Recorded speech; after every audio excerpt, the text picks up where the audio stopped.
Thank you very much, Mr. Chair. But I can't help but weigh in on the most recent intervention.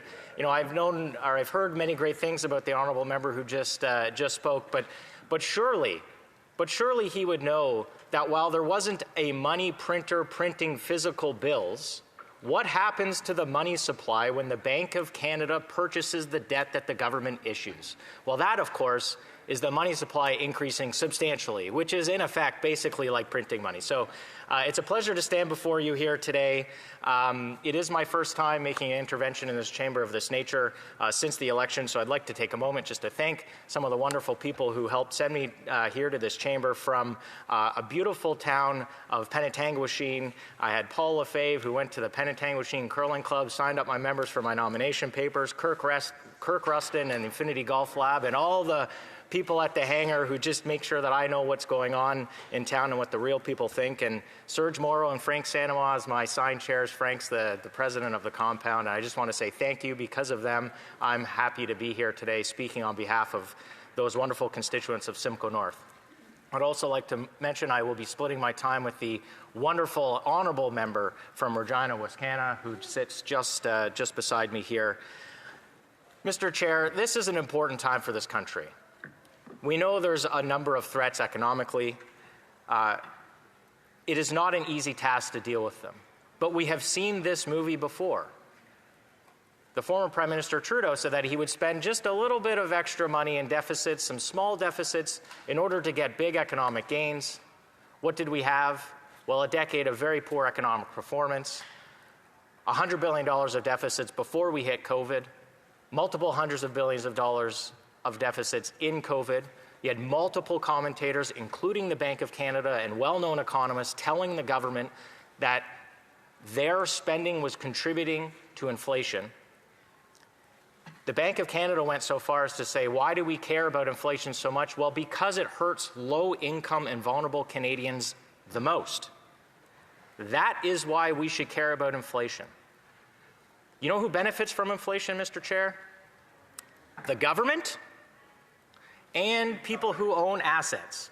Government revenues have never been higher. They exploded during the inflationary environment, and this government could not help itself but spend all of that money and more.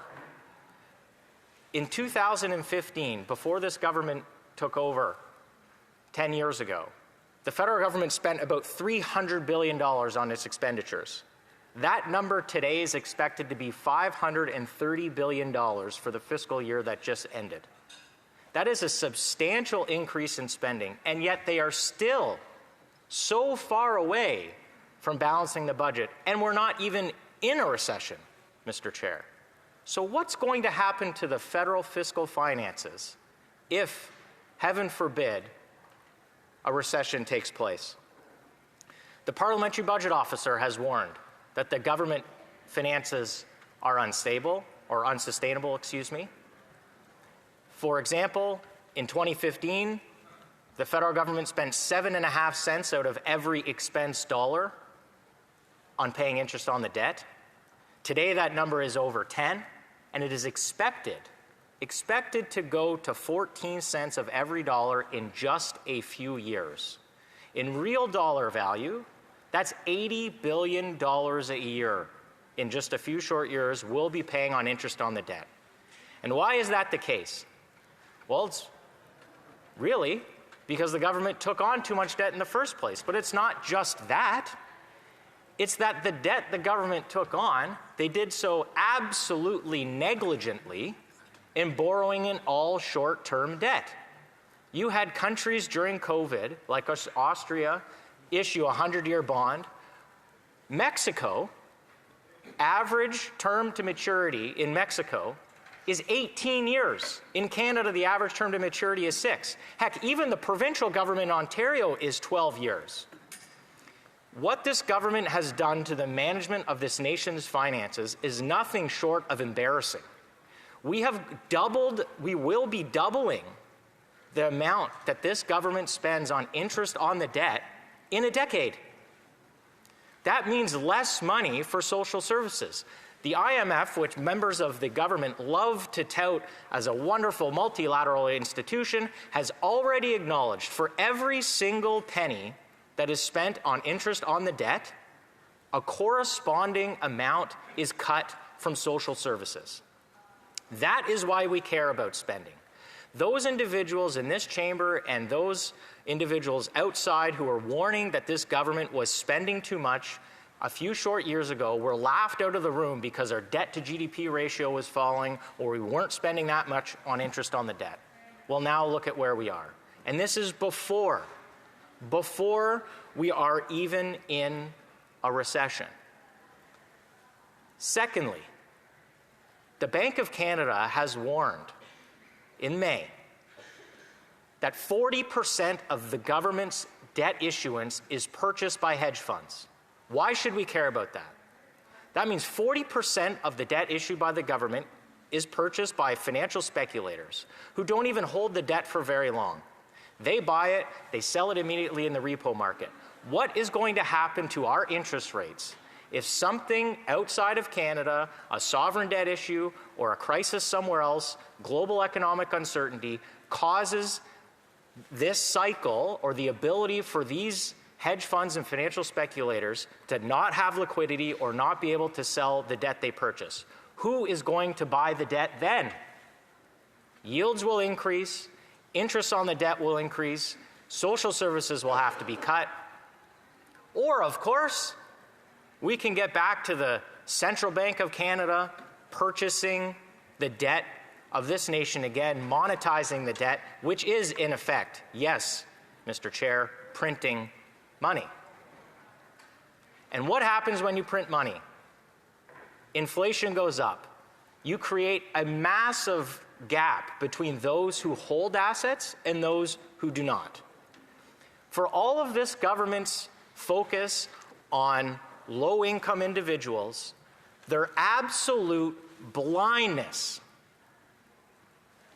on recognizing the negative effects of inflation on low-income and vulnerable Canadians is deplorable, because they have actually overseen an increasing of wealth and income disparity in this country over the last 10 years.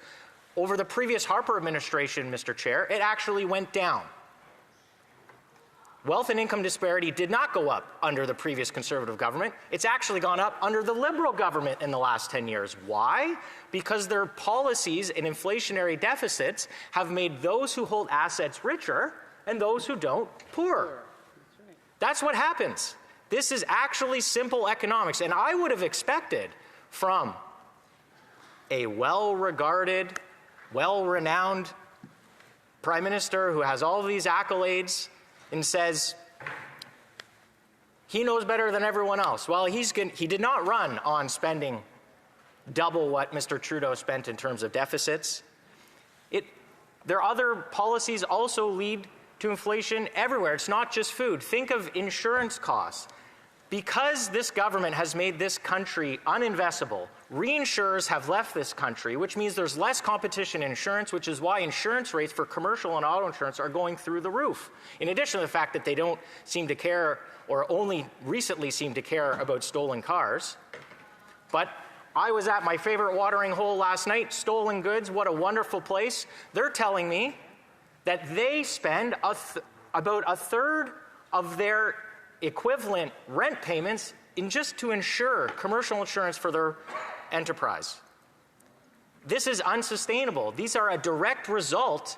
These economic policies are a direct result, and the outcomes are a direct result of this government's lack of focus on the economy, believing that they can solve every problem with spending more money. And you know what, Mr. Chair? The Prime Minister just went down to the Oval Office. I would be embarrassed if I was a Liberal MP sitting here today, because the Prime Minister campaigned and said that Conservatives would kneel before the altar of Mr. Trump.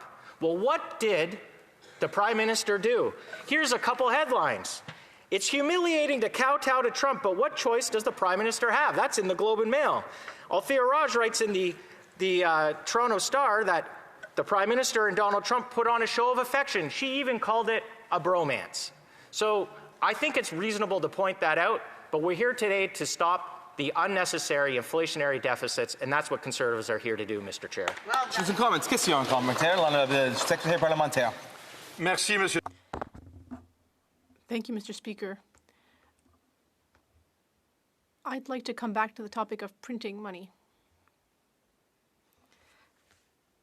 I'd like to remind our colleague that the central bank actually practices quantitative easing. That's something that was also done by the US Fed and in Europe. Does my colleague believe that quantitative easing is harmful? Mr. Chair, I had the wonderful opportunity to work for Finance Minister Jim Flaherty, who said what everybody knew at the time, that quantitative easing was inflationary and was harmful to the overall economy. This central bank never did quantitative easing until COVID. They're in fact doing quantitative tightening now. And what this government's fiscal policies are doing are putting the bank in a very difficult position to maybe have to restart quantitative easing again. And we have seen the results of that all across the world.